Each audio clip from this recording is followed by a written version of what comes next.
Welcome back to Biggie's Tavern. In today's episode, I just wanted to show off these sweet art blades that I put on. Normally it's just black on the insides here, but Stern sells these art blades, and these are not actually meant for the home edition.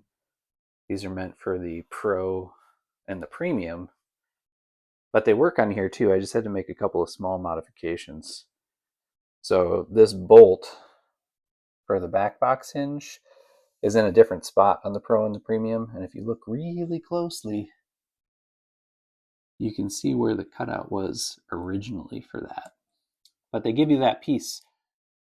So basically, I dry fit the art blade on with some painter's tape, and I marked the location where the bolt needed to be, where the hole for the bolt needed to be. I also had to trim a tiny section on the back there, and then I had to trim a little bit up front because there's a little bracket here. But anyway, I took that piece that they had originally cut out, and I used that to trace a circle for a new hole above it. And then I cut it out using some Lexan scissors. You could use an X-Acto knife or a compass. I actually have a circle compass with a X-Acto blade, but I couldn't get it to go that small. So I used the Lexan scissors. They're curved. They're meant for cutting out curves in plastic, so it actually worked great. This stuff is laminated like a control panel overlay, so it's nice and thick. In fact, when I put it on, originally I was going to use the wet method, where you spray it with soapy water or Windex and whatnot, and it gives you some time to kind of move stuff around. But because I had already dry fit it in place after I cut out the hole even, I was like, oh, I'll just put it on.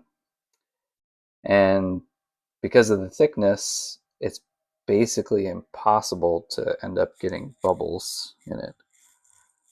So it went on perfectly. Having said that, I still would probably recommend using the wet method to install it, because it is a little bit tricky when you go from having the playfield pulled out and doing the back part to lifting the playfield up to do the front part. You basically have to get it and remove the backing just enough to the exact right spot.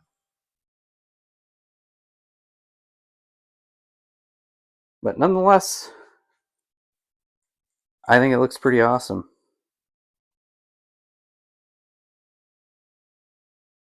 And this machine definitely punches above its weight now.